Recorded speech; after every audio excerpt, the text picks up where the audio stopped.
تو رسول پاک علیہ الصلاۃ والسلام خود اپنی سیرت کو کن الفاظ سے بیان فرماتے ہیں؟ 4 حدیثیں آج کی مجلس میں سامنے رکھنی ہیں۔ ایک حدیث پاک کے اندر فرمایا انما بعثت الی الناس کافۃ، ہر زمانے، ہر قوم، ہر علاقہ، ہر بندے کے لیے اللہ پاک نے مجھے نبی بنا کر بھیجا ہے۔ اور چونکہ رسول پاک علیہ الصلاۃ والسلام کی نبوت بڑی عظیم الشان، اللہ پاک نے آپ کی برکت سے اب آپ کی امت کو بھی بہت نواز دیا۔ حضرت آدم علیہ السلام اپنے بیٹے حضرت شیث علیہ السلام، نبی بھی ہیں بیٹے بھی ہیں آدم علیہ السلام کے، ان سے ایک دفعہ فرمانے لگے کہ اے میرے بیٹے، اللہ پاک نے میری اولاد میں ایک ایسے عظیم الشان نبی کو پیدا فرمانا ہے جو مجھ سے کہیں افضل ہوں گے۔ تو حضرت شیث علیہ السلام کہنے لگے کہ ابا جان، بیٹا باپ سے کیسے افضل ہو سکتا ہے؟ تو آدم علیہ السلام نے کہا کہ ان کی افضلیت کا تو کیا کہنا، اللہ پاک نے ان کی امت کے ساتھ وہ معاملہ کرنا ہے جو میرے ساتھ بھی نہیں کیا۔ مجھ سے ایک غلطی ہوئی ہے، سب سے پہلے تو اللہ پاک نے میری غلطی کا اعلان کیا، قیامت تک آنے والے ہر بندے کو بتایا کہ آدم علیہ السلام سے غلطی ہوئی تھی۔ دوسرا، اللہ پاک نے غلطی ہوتے ہی میرا لباس اتار لیا۔ اور تیسرا یہ کہ غلطی ہوتے ہی مجھے جنت سے اتار کر زمین پر بھیج دیا۔ اور چوتھا یہ کہ غلطی ہوتے ہی میرے اور میری بیوی کے درمیان میں تفریق کر دی، وہ کہیں روتی رہیں، یہ کہیں روتے رہے۔ اور پانچواں یہ کہ اللہ پاک نے میری توبہ کی قبولیت کے لیے میدان عرفات کو منتخب کیا، یہاں پہنچا تو توبہ قبول ہوئی۔ ایسی امت ہوگی، رات کو بھی غلطی کریں گے، دن کو بھی کریں گے، صبح بھی کریں گے، شام کو بھی کریں گے، اللہ کسی کے سامنے ان کا اعلان نہیں کریں گے، پردہ ہی ڈالتے رہیں گے،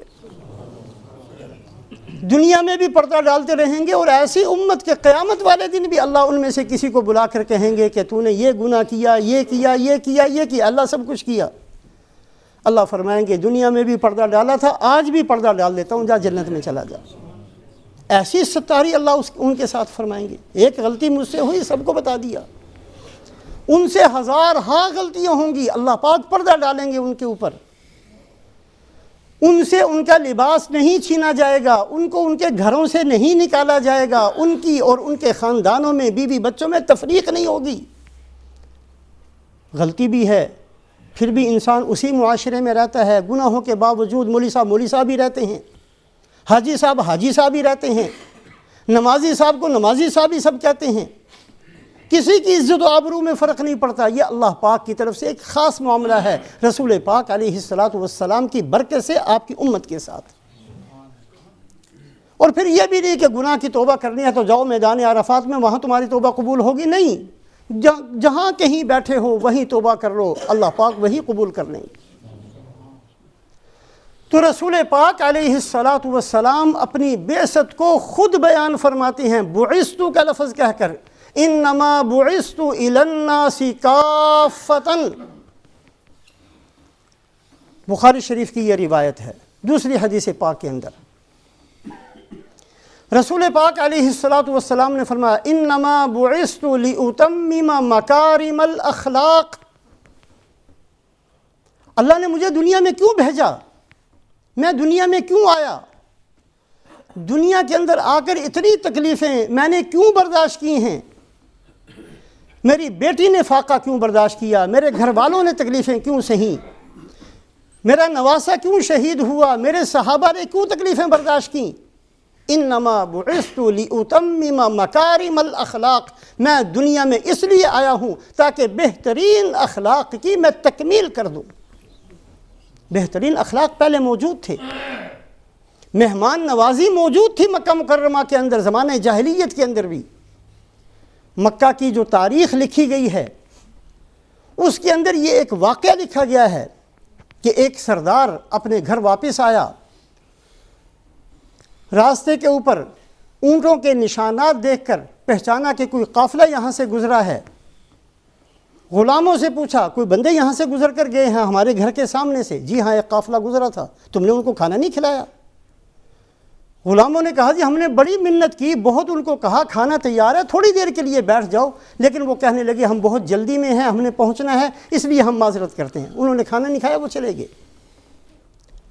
اس سردار نے اپنے گھر سے لے کر جو راستہ مکہ میں آتا تھا وہاں سے اور جہاں تک مکہ کا راستہ نکلتا تھا دو دیواریں بنوائیں اور اپنے غلاموں کو حکم دیا ایک دیوار پر انسانوں کا کھانا اور ایک دیوار پر جانوروں کا کھانا ہر وقت تیار رکھا جائے، تاکہ اگر کوئی جلد بازی میں بھی آئے وہ بھی ہمارے گھر سے بھوکا نہ جائے، چلتے چلتے وہ اپنا پیٹ بھر کر ہمارے گھر سے جائے۔ ہماری شان کے خلاف ہے کہ کوئی آدمی میرے گھر کے آگے سے گزرے اور بھوکا گزر جائے۔ ایسی مہمان نوازی پہلے سے موجود تھی، پڑوسیوں کا حق ادا کرنا موجود تھا، جان دے دیا کرتے تھے اپنوں کے لیے، اخلاق موجود تھے، بہترین بات کرنے کا انداز موجود تھا۔ کیا فرمایا اللہ کے نبی نے؟ بعثت لأتمم مکارم الاخلاق، اخلاق موجود تھے لیکن وہ ناقص تھے، ان میں کمی تھی۔ کون کون سی کمی تھی؟ ایک کمی ان کے اندر یہ تھی کہ وہ سارے کے سارے اخلاق، وہ ساری کی ساری مہمان نوازی، وہ سارے کا سارا کھلانا اور پلانا اور وہ سارے کا سارا اس کے پیچھے ریاکاری تھی، صرف اپنی شہرت مقصود ہوتی تھی۔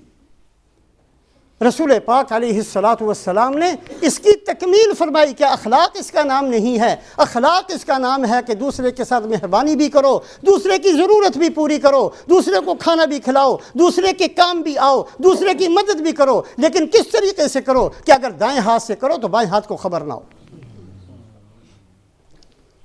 7 آدمی قیامت والے دن عرش کے سائے کے نیچے ہوں گے، اس دن عرش کے سائے کے علاوہ کوئی سایہ نہیں ہوگا۔ اس میں ایک بندہ ایسا بھی ہوگا جس نے صدقہ خیرات کیا، اس انداز سے کیا کہ اس کے بائیں ہاتھ کو خبر نہ ہوئی کہ اس کے دائیں ہاتھ نے کیا خرچ کیا۔ یہ تکمیل فرمائی اللہ کے نبی نے۔ اخلاق تھے لیکن وہ ناقص تھے، وہ کسی کام کے نہیں تھے، اس کا کوئی بدلہ آخرت کے اندر نہیں تھا۔ اللہ کے نبی فرماتے ہیں بعثت لأتمم مکارم الاخلاق، مجھے اللہ نے اس لیے بھیجا ہے کہ انسانوں کے اندر جو اخلاق کی باتیں ہیں اس کی میں تکمیل کر دوں، اس کے اندر جو کمی ہے، جو کوتاہی ہے، اس نقصان کو میں پورا کر دوں اور بتاؤں کہ اخلاق ہوتے کیا ہیں۔ دوسری کمی کیا تھی؟ زمانہ جاہلیت میں اخلاق بہت تھے۔ دوسری کمی یہ تھی کہ کھلانا پلانا صرف مالدار چند قبیلے کے سرداروں کو، ان کا یہ کام تھا، وہ اپنی شہرت کے لیے کھلاتے پلاتے تھے۔ غریب آدمی تو وہاں اس زمانے میں بھی یہ کہتا تھا میں کہاں سے کھلاؤں، میرے پاس تو کچھ ہے نہیں۔ اللہ کے نبی صلی اللہ علیہ وسلم نے یہ سکھایا وَيُؤْثِرُونَ عَلَىٰ أَنفُسِهِمْ وَلَوْ كَانَ بِهِمْ خَصَاصَةٌ، پیٹ میں کچھ نہیں ہے، پیٹ کمر کے ساتھ لگا ہوا ہے، مہمان آتے ہیں، ایک صحابی اپنے گھر میں لے کر جاتے ہیں، بیوی سے پوچھتے ہیں کچھ کھلانے کے لیے ہے؟ جی کچھ نہیں ہے، تھوڑا سا رکھا ہے، بچوں کو بہلانے کے لیے کہا، بچوں کو بہلا کر سلا دو اور مہمان کے ساتھ بیٹھ کر کھانا کھائیں گے۔ جب مہمان کھانا شروع کرے چراغ بجھا دینا، ہاتھ منہ ہلاتے رہیں گے، مہمان سمجھے ہم کھا رہے ہیں تاکہ مہمان کا پیٹ بھر جائے۔ یہ چیز نہیں تھی زمانہ جاہلیت میں۔ سردار، بڑے بڑے سردار، بڑے بڑے مالدار صدقہ خیرات کرتے تھے، اور وہ بھی اس لیے کرتے تھے کہ لوگ ہمارا نام لیں، اشعار کے اندر ہمارے نام ہوں، مجلسوں کے اندر ہمارا ذکر کیا جائے، وہ بھی اس لیے کرتے تھے۔ یہ اللہ کے نبی صلی اللہ علیہ وسلم نے اخلاق کی تکمیل فرمائی، اور تکمیل اس طریقے سے فرمائی کہ جو کیا جائے وہ اللہ کی رضا کے لیے کیا جائے، اور صرف یہ نہیں کہ مالدار کریں، نہیں، بلکہ غریب سے غریب، یہاں تک کہ بھوکا سے بھوکا اور پیاسا آدمی بھی صدقہ خیرات کر سکتا ہے۔ غزوہ تبوک کے اندر حکم دیا کہ لاؤ مال خرچ کرو اللہ کے راستے میں، لوگ لے کر آئے، صدیق اکبر سب لے کر آئے، حضرت عمر آدھا لے کر آئے، عبد الرحمن بن عوف بہت لے کر آئے، حضرت عثمان غنی بہت لے کر آئے۔ حضرت ابو عقیل، نہ گھر میں کچھ ہے نہ جیب میں کچھ ہے، کچھ نہیں ہے۔ ایک یہودی کے پاس گئے، کوئی نوکری ہے، کوئی خدمت ہے، مجھ سے لے سکتے ہو؟ اس نے کہا پانی دینا ہے باغ کو، ہر ڈول نکالنے پر ایک کھجور دوں گا۔ ساری رات سوئے نہیں، آرام نہیں کیا، ساری رات پانی نکالا، اس کے باغ کو سیراب کیا، مٹھی بھر کھجوریں لے کر آئے کہ یا رسول اللہ میری طرف سے یہ ہے۔ یہ سکھایا اللہ کے نبی صلی اللہ علیہ وسلم نے۔ تو خود فرمایا بعثت لأتمم مکارم الاخلاق، قیامت تک جو اخلاق کی تکمیل ہے وہ پہلے نہیں ہوئی تھی، وہ اللہ کے نبی صلی اللہ علیہ وسلم نے اپنی بہترین زندگی سے لوگوں کو سکھائی۔